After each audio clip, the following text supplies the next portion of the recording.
Director, distinguished guests, friends and colleagues, thank you for giving me the opportunity to speak on behalf of the United Nations as we celebrate the International Day of Mine Awareness and Assistance in Mine Action.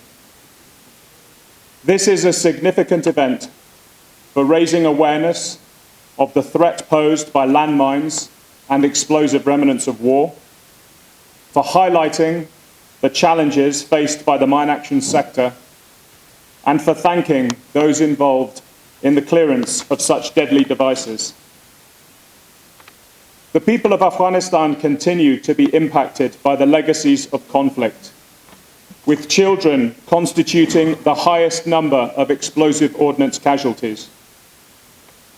Of over 500 casualties last year, 79% were children. That means 8 out of every 10 casualties was a child. 91% of all explosive ordnance casualties in 2024 were killed or injured by explosive remnants of war, as opposed to from mines, resulting from playing or collecting scrap metal to earn money to support families. Earlier this month, in Chak district of Maidan Wardak province, an explosion claimed the lives of 2 boys, aged 10 and 8, and left 3 others injured, aged 8, 8, and 9. This incident reminds us of the importance of mine action and the need for continued funding for NGOs. Over 1,700 communities are known to contain areas of explosive ordnance contamination. Almost 400 schools and 200 health facilities are within 1 kilometre of a known contaminated area, affecting just over 3 million people. This deadly legacy from conflict threatens the safe movement of people and blocks access to basic services, endangering life and preventing the restoration of livelihoods. Improved security has increased access to many areas that were previously inaccessible in Afghanistan, presenting new risks to a population unfamiliar with contaminated terrain. UNAMA estimates that 600,000 returnees will enter Afghanistan in 2025, and that number could be as high as 1.4 million.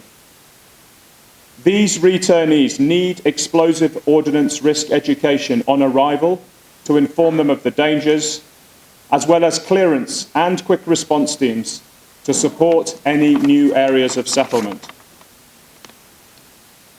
Funding cuts in 2025 have reduced the number of teams working in Afghanistan by 1/3, meaning just over 1,500 mine action personnel are currently working in Afghanistan, compared to 14,000 at the height of the program.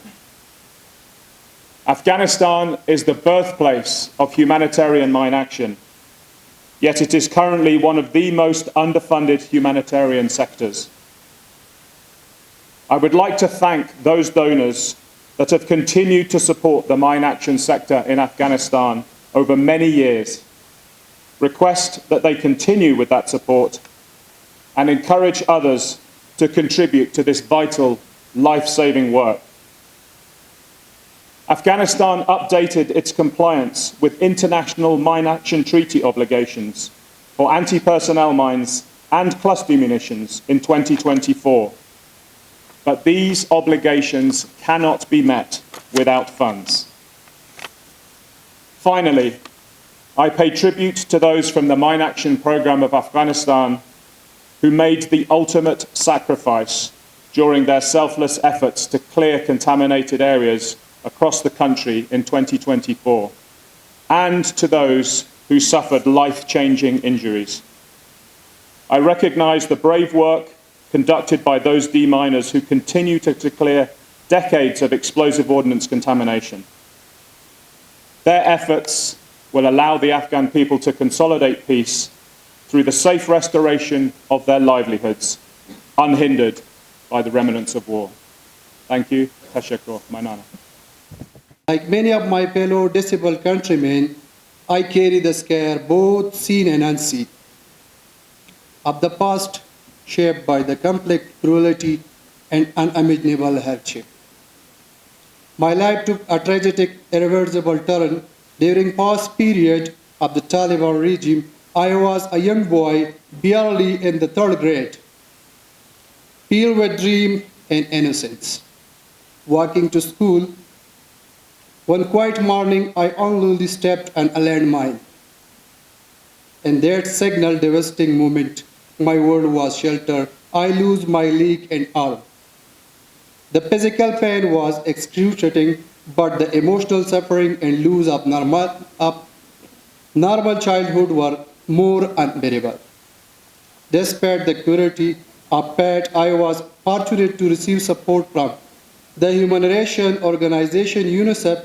Throughout the Ebrar organization, their timely intervention provided me with a medical treatment and emotional support.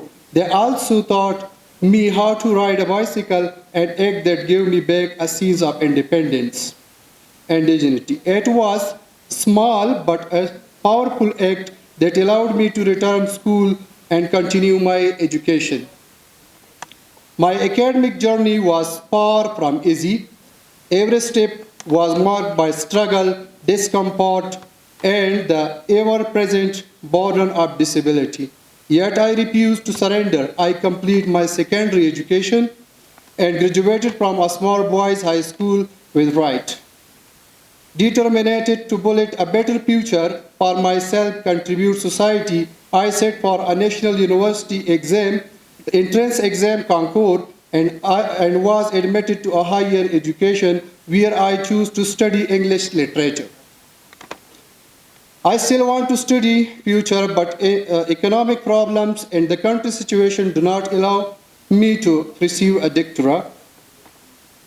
Throughout this journey, I have faced countless obstacles, social, physical, financial, but my results has never wavered.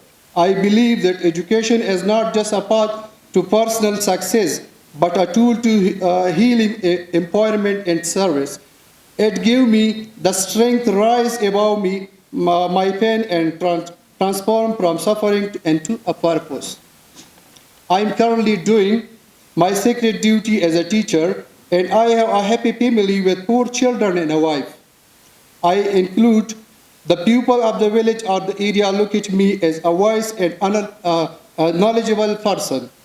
Today I stand not as a victim, but as a survivor and a committed servant, my community. I am ready to willing to serve my people in any way I can. If any individual, organization, or institution wishes to support or collaborate with us and effort uplift lives of people with disabilities and other affected by conflict, I am fully prepared to offer my time, experience, and energy. At last, together we can turn our own and wisdom, our pain into purpose, and our tragedies into triumphs. Thanks for hearing me.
لید نیوز، جایگاه خبرهای متفاوت.